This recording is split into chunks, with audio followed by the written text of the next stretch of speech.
Magandang tanghali sa inyo mga guys. So this time ako po pala magre-repair ng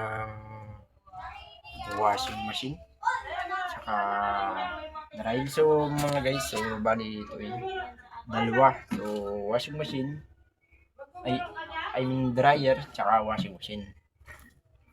So pakita ko sa inyo. So yan mga guys. So ito yung ating papalit. Yan. So, pag wala pala kayong mabili gantong guys na dual capacitor para dito sa washing machine at dryer. Ayan. So, isang klase lang kasi yan. Isang base. Ayan.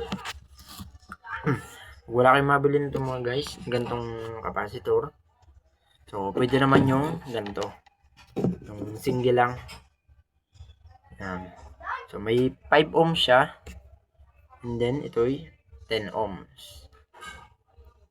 So, dapat mga guys, pag bibili kayo ay 10 ohms and 5 ohms. So, kasi pag medyo lumampas sa ohms, so, maapektuhan na yung ating motor. Yung motor ng washing machine. So, pwede siyang masunog. So, kailangan 5 ohms lang ating bibilin para sa dryer. 10 ohms sa washing machine. Yan. Ito yung mga guys. Yan. 10 ohms. Yan.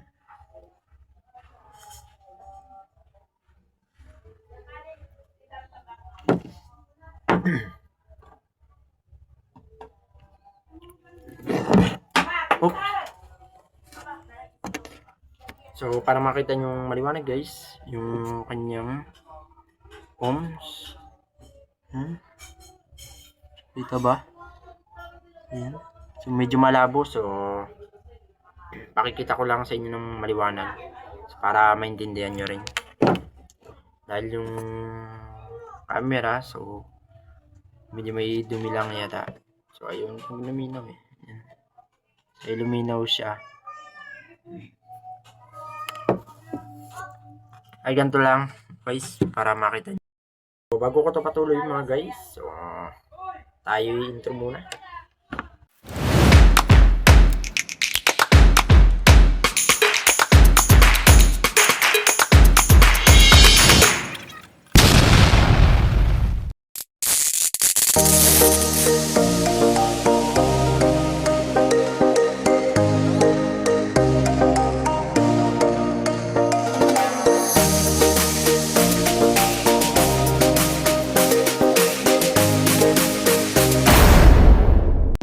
Ang sira doon guys ay biglang may pumutok. So yung chinik ko, so ito yung nakita ko. So pasensya na dahil natanggal ko yung kanyang capacitor. So dual capacitor ko mga guys. And then doon sa mayari, so nagbabili lang ako dahil medyo gipit-gipit pa, kaya nagbabili lang ako. So desisyon ko talaga mga guys. So ako talaga bibili ng piyesa nito. So kaya hindi ako nakabili ay dahil napakabit pa kami ng aming bubong. Yan, so medyo short. Kaya yung mayari lang muna ang pinabili ko ng piyesa. So ito yung pinabili ko. So capacitor ng washing machine and capacitor ng dryer. So so, bali may 5 ohms. Yan. So, makita ko sa inyong maliwanag.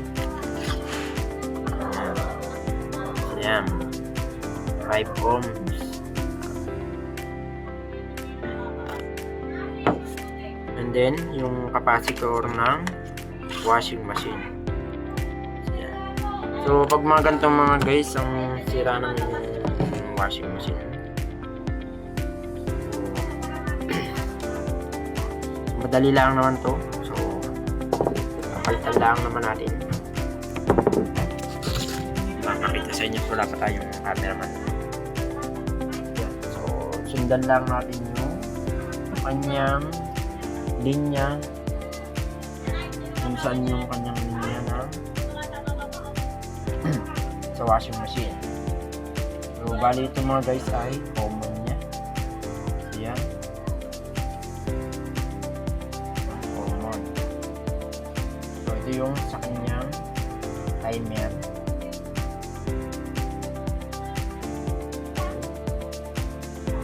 Bali ito mga guys, itong wire nito ay yun sa kanyang washing machine. Then itong isa, black and red na wire ay sa dryer. Yan. So, ngayon, so yan mga guys, so ito yung motor niyang dryer. So ito yung washing machine. So ngayon, sabi ng may-ari, so ito yun mga guys, yan. Ito yung capacitor ng washing machine. And then ito yung sa dryer.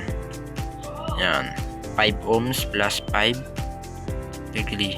400 voltage lang. So kahit naman itong isa ay 450 voltage lang din. Yan.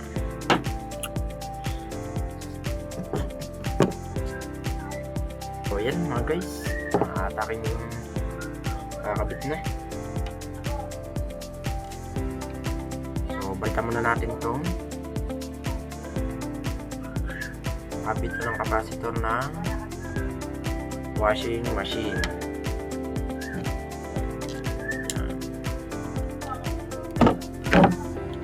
Ayan.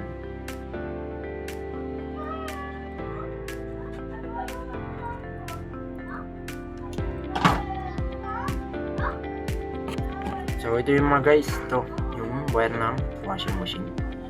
Okay, ito. So yan. Yan. Dito naka-direct yan, dito. Yan. Dito sa washing machine yan. Sa motor ng washing machine. Mga guys, so dahil nakabit ko na. So pinabilis ko lang ang video. At bawal na rin matagalan sa pag-video. So yan. So tape lang kulang natin mga guys. At para masubukan na kung ikot na siya. So ganun lang naman mga guys ang pagdugtong lang. So sundan nyo lang yung motor ng washing machine and dryer.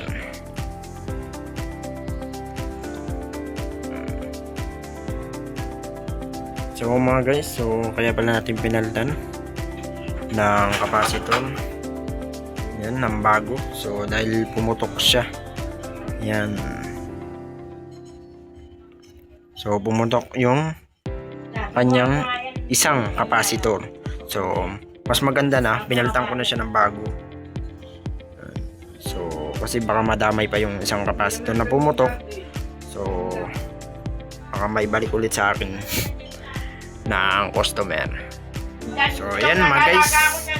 So kasi mga guys, so kailangan nating malinis na yung ating pagre-repair. So kaya pinalitan ko na rin ng bagong capacitor, yung washing machine,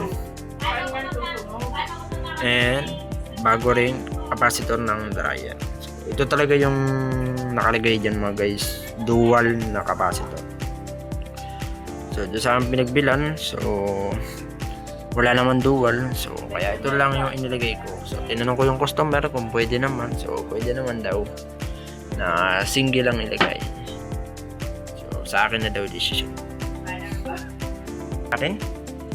So plug in na natin. Saksak natin. So yan, may ikot na yan. So okay na mga guys, umiikot na. So washing machine yan mga guys, yung naikot. So ito yung capacitor na binili ko. Yan. Sinabi ko sa inyo na 10 ohms. So okay na. Yan. So okay na. So ngayon, dahil umikot na, kailangan natin mga guys na matapos yung timer niya. Yan mga guys, so nakanda na. So bago ko i-tape, so aking susubukan muna kung iikot na siya. Yung plug niya. So yung mga guys, yung plug niya.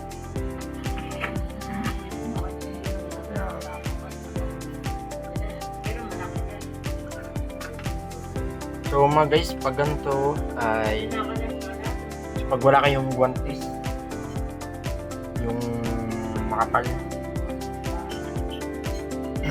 so kailangan tipan mo muna natin to. Yan, tipan nyo muna. Hindi, pagkano magtanong ka kaya kay tatay. Kasi kaya sa akin pwede to dahil may guantes naman ako dyan makapal. Di bali na lang na huwag kang lalapat sa isang linya, sigurado mag-ground. Pero pag dito lang, so wala namang ground. Ayan. Sa ating saksak.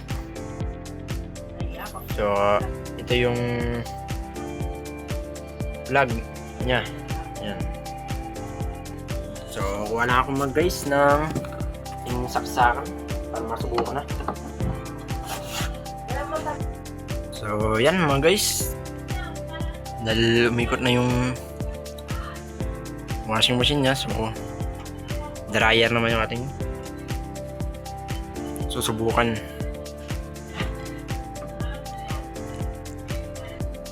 So yan, ating bitin yung dryer niya.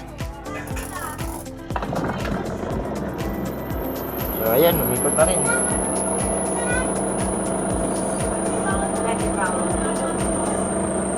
Ayan. So, para makita nyo mga guys ng maliwanag, so, umiikot talaga. So, pwede naman pagsabay niyan. Ayan. So, yan. Sabay niyan mga guys. So, washing machine and dryer yung gumagana. So, yan. Umiikot na. Yan. Then, yung dryer, umiikot na. So, pag sinarado ko siya, umiikot na siya.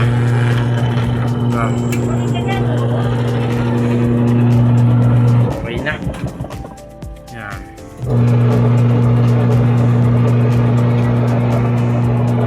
So, yan. So, shout out. Wash machine and dryer. Dahil dyan, so buo na yung washing machine and dryer. So, titipan na lang yung kanyang capacitor. Then, so kanina, so nagaroon pa ako dito. Yan. Yan. May lamat kasi siya. Natuunan ko siya kanina mga guys na. So, yun na mga guys. Tagal na yung ating video. So, baka lalo ito ka parang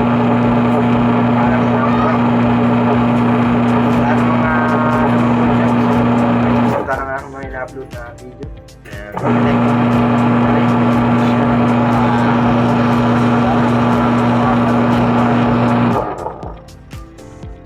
Marami rin